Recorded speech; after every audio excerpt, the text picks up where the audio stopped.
fight against ISIS, where there are signs that the groups of forces that are trying to repel the terror group's advance are finally making some headway. The New York Times reporting that Kurdish militias and other rebels have helped push the Islamic State fighters out of a border town.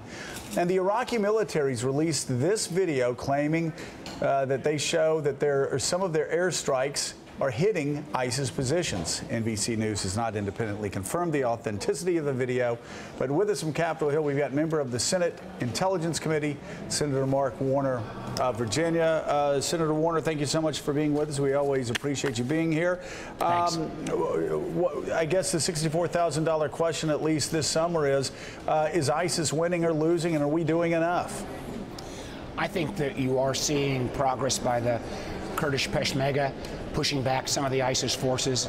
I think we also, the jury's out whether these 450 additional trainers that we're sending over is going to be able to step up some of the Sunni tribes in terms of their ability to push back. And then the million-dollar question is the Iraqi army actually going to stand and fight and defend its own country, or are they going to wilt away? Have we seen them wilt away in Mosul and Ramadi? Well, Senator, it seems the president is caught between two competing forces. He's got people that say the 450 advisors is not enough, that it's merely a political move. And then we've got others that say that this is the United States enduring mission creep and we're on our way to 10,000, 20,000, 30,000 troops. What do you tell your constituents? What I tell them is it is not an easy answer on either direction. I think, I'm supporting the president trying to see if this additional beef up of trainers makes a difference. But let's face it, end of the day, the Iraqis have got to decide whether they're going to stand up and defend their own country. We can try to help the Kurds. We can try to see if the Sunnis will step up. But the Iraqi army itself at some point has to be willing to stand and fight. And Walter Isaacson, of course, you're hearing a lot of people saying now the Iraqi army is not going to stand and fight because there's no unified Iraqi army, because there's no unified Iraq. Exactly. Yeah. So what are you fighting for? Dexter Filkin says everywhere he goes in Iraq, somebody tells him that there's something else other than an Iraqi. Well, I'd love to turn to Senator Warner on that. Are we going to try to get a unified Iraq out of this, or should we back away from that being the goal? Well, Walter, I think there's probably an awful lot of folks, not only around Washington, but probably all around the world, that are thinking that Vice President Biden's comments a decade plus back that said, perhaps there's a Sunni area, there's a Shia area, and there's a Kurdish area, looks a little prescient at this point. I think we obviously know the dismantling of Iraq would lead further to the dismantling of Syria and further sectarianism. But unless there's a willingness of some in the Iraqi regime to rise up above being Sunni and Shia and actually stand up to being Iraqi, this is I think, time to play out. But I don't see a clear answer yet.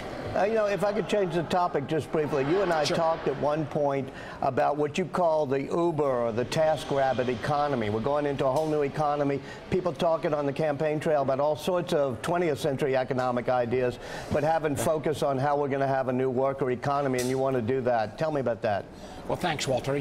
About a third of the American workforce is at some level or another part of the contingent workforce. They got more than one job.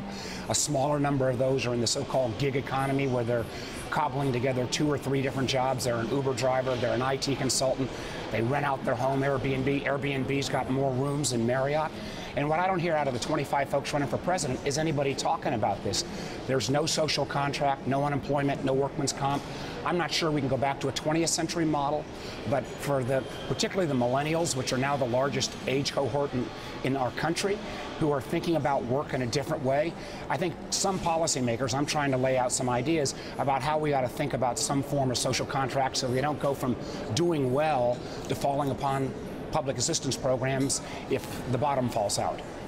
So, Senator, let's stick with work then, because a lot of people, with regard to the trade pact that's on the table in both the House and the Senate, they figure they have no social contract now because of NAFTA and what's happened to so many manufacturing jobs in this country 20 years ago. What's the sentiment? Well, what's your feeling about the trade pact right now? What is its future?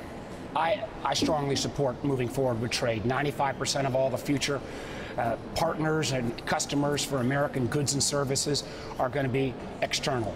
And more specifically, with the so-called TPP, we got a question. Are we going to set the rules, or are we going to allow China to set the rules for all of Asia? So I think this idea that we're going to go back and replay the 90s is, frankly, the kind of backwards looking that I don't think takes the country forward.